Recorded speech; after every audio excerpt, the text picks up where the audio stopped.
માણસ કોની ભેગો બેહે છે, કોની સલાહ લે છે, એ ખાસ મહત્વનું હોય. સલાહકાર ફરી જાય ને, હંસની જગ્યાએ કાગડો આવી ગયો હોય તો માણાને ઊંધું ન ખાવાય. સલાહકાર કેવો છે? એમ ગાયકવાડી સરકાર આપણે ઇતિહાસ એક આમ પ્રસિદ્ધ દાખલો કહેવાય છે. મહારાજ સાહેબ ઘોડેસવાર થઈને બે નીકળી ગયેલા.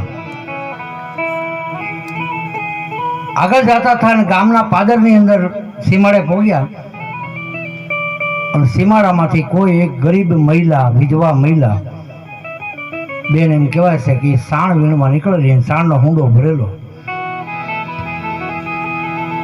પણ કોકની રાહ જોઈને ઊભી છે, કોઈ રસ્તામાંથી નીકળે અને મને આ ભરેલો હુંડલો સડાવે. એ તો ગામડાની અભણ મહિલા, એને ખબર નહોતી કે ગાયકવાડી સરકાર રાજા પોતે છે એમ. અને માર્ગના આમ બાજુમાંથી નીકળ્યા, બેને હાથ કર્યો, એ ભાઈ ભાઈ એક કામ કરો ને કે હા મને એક આ હુંડલો સડાવો ને. એ ગાયકવાડી સરકાર ઘોડેથી પેગડું સાંડી નીચે ઉતરે અને કહેવાય છે કે ગરીબ માણસને એ બેનના માથે હુંડલાને ટેકો કરીને માથે ચડાવે. બેન એના રસ્તે પડે. પાછો એ ઘોડા માથે સવાર થઈને હાલતા થયા ને એમાં બાજુમાં એને હારે જે સંગાતમાં હતો સલાહકાર, એને દાંત કાઢ્યા, ખૂબ દાંત કાઢ્યા. એટલે રાજાને શંકા પડી. બહુ સમજવા જેવી વાત છે. રાજાને શંકા પડી એટલે કીધું કેમ ભાઈ દાંત કાઢ્યા? હું ગાયકવાડી સરકાર રાજા પોતે ઘોડે સાંડી અને હેઠો ઉતરીને એક નાના માણસને, એક ગરીબ માણસને મેં હુંડલો સડાવ્યો એટલે એમાં મારી નાના જ દેખાય એટલે તને દાંત આવ્યા કે નહીં? એવું કાંઈ છે નહીં. હા, એવું કાંઈ છે નહીં. તો અહીં બીજું કોઈ છે નહીં, એના દાંત કાઢ્યા. કે બાપુ હાસું કહું કે હાસું જ કહેવાનું હોય ને? તો સાંભળી લો મહારાજ, તમે તો આપ ગાયકવાડી સરકાર છો,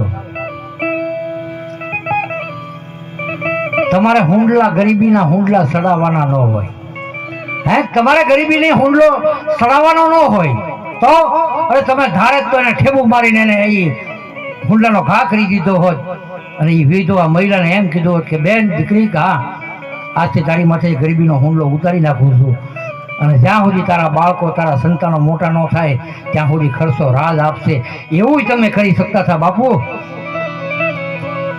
ત્યારે કહેવાય છે કાન ખોલીને સાંભળી લીધું ગાયકવાડી સરકાર.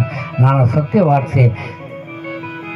કીધું કે બેનને પાછા ઘોડાએ પાછો વાળે એને બેન પાસે જાય છે. બેન દીકરી, હા ક્યાં ગામ રહેશો? બાજુમાં ગામમાં રહું છું બાબુ. તારું નામ? નામ સરનામું લીધું. બેટા હા, આજથી તારે ગરીબીનો હુંડલો હોય હેઠો ઉતારી નાખ અને તારો સંતાન, તારો પરિવાર જ્યાં સુધી પગભર ન થાય, મજબૂત ન થાય અને ત્યાં સુધી તમામ ખર્ચો રાજ પૂરું પાડે છે. એમ જો મિત્રો પોતાનો સલાહકાર બાજુમાં હોય ને, એ જ મહારાજ એક ફેરું એમ આમ કહેવાય છે કે પાર્લામેન્ટ ભરી અને પોતાની મંડળી રસીને આમ બેઠેલા. એટલે રાજાને નક્કી થઈ ગયું કે મારે જાણવું છે હાસુ કોણ છે અને હાસુ કોણ બોલે. એટલે 15 જણાની ટીમ આખી બેસી ગયેલી અને બાપુએ કીધું ભાઈ કે હા આ સૂર્યનારાયણ છે એમાં મને રામાપીર દેખાય. ત્યાં તો બધા ઓલા 15 કે હા બાપુ તમને દેખાતું હોય એટલે હાસુ જ હોય, હાસુ હાસુ. હા, બીજાને બોલાવ્યો, ભાઈ મને આમાં રામાપીર દેખાય, જોતો તું જોતો. બીજો માણસ ઉભો થયો, હા બાપુ આ એક લીલો નેજો રામાપીર રણુજાનો રાય, બરોબર છે બેસી જાય. ત્રીજાને કીધું ઊભો થતો ભાઈ. ત્રીજો માણસ ઉભો થયો, હા બાપુ અમને દેખાય, તમને દેખાય. અને રણુજાનો રાય, ઘોડાના 4 પગ ધોળા, ભમરિયાલો ભાલો. બાપુ રણુજાનો રાય એમાં સૂર્યનારાયણમાં મને. વાહ, બેસી જા. વાત કરતા વાર લાગી. 15 માંથી 14 જણાનો વારો આવી ગયો. સૌદે બધા હામાં હા મેળવ્યું. પણ 15મો નવયુવાન માણસ તરવરિયો તેને જે લવર મૂસી હતો અને બાપનો પટ્ટો મળેલો. બાપ નોકરી કરતો હતો, બાપ અવસાન પામ્યો. એ બાપનો પટ્ટો મળેલો.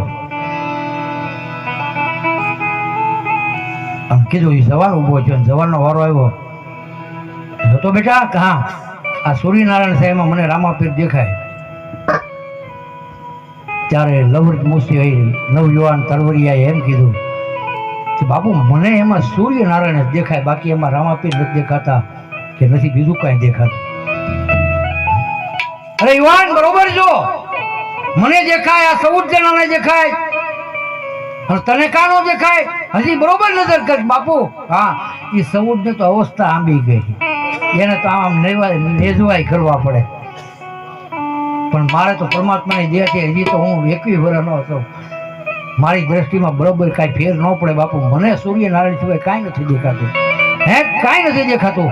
ત્યાં વચમારી બીજો બોલ્યો બાપુ હા આનો બાપે એવો ખ્વાંસી હતો. બાપુ અમને દેખાય, તમને દેખાય, 14 જણાને દેખાય, આ ખોટાળાને ન દેખાય માં અમારી હું?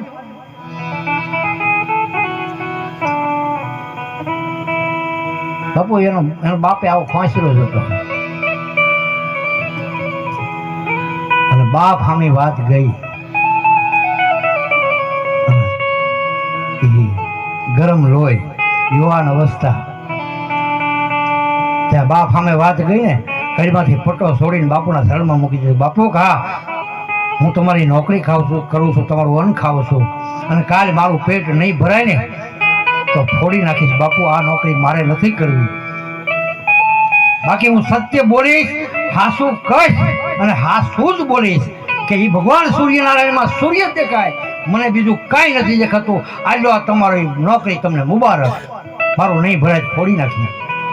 અને જેવો પટો જ્યાં છોડીને આમ મૂકવા જાય કે ત્યારે દરબાર બોલે એ વાત હા એ પટો પાછો પહેરી લે કે નહીં બાપુ નહીં, પટો પહેરી લે.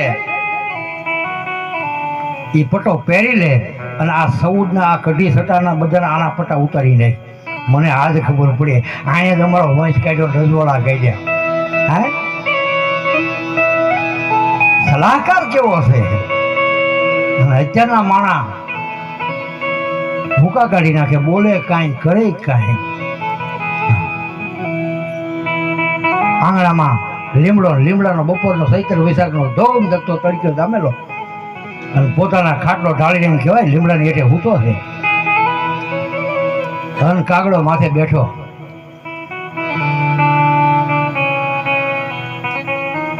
ગરદણી 1-2 વખત કીધું ભાઈ ઉડી જા ને, આ મારી ઊંઘ હું કરો બગડે, આ પલોટ મારા બાપનો, દસ્તાવેજ મારા બાપના નામે, અને તું મારી ઊંઘ બગાડે એમ, ભયો જા.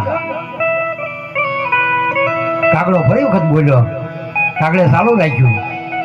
પેલો ગરદણી ઉભો થયો, ગરદણી કે ભયો જા, નકર આગળ ઘરમાં જાય, કવાડો લાવી અને લીમડો કાપી નાખી, લીમડો પડશે તારું મૃત્યુ થાય. પેલો કે માણા આ મારો મૂર્ખ્યો લાગે. એ ઘરમાં જાય, કવાડો લાવે, લીમડો કાપે, લીમડો પડે, ક્યાં સુધી હું બેહી એમ. હવે જોવું છે કેવો જાય. પાછો કો કરીને 2 વખત બોલ્યો, અને ઓલા માણાનો ચોટલી ખીતો થઈ તમને કહું, અને ગયો દોઢ ખાંડીને ઝૂંપડું ટાટાનું આમ ભીડેલું જવેલભાઈ, અને મારી પાસે ગયો દેશી રામગરી કરી મૈયા ભરીને તૈયાર જ રાખેલી. હા ટાટા બાની જરાક ફાફડ પડ્યું. ઓલો કાગડો વાટ જોઈને બેઠો, કાગડા બાણેથી નીકળી, પણ આમ ટાટામાંથી ફાફડ પાડી નિશાન લઈને નોંધ લઈને ભળીને દઈને ભડાકો બોલાવ્યો. કાગડો ડાયરેક્ટ હેઠો, મારો દીકરો માણા કહેતો તો કવાડો લઈને કાપીને આ તો ભડાકી દીધો. હે આ માણા પણ જાઓ પંખીડાનો મેળો.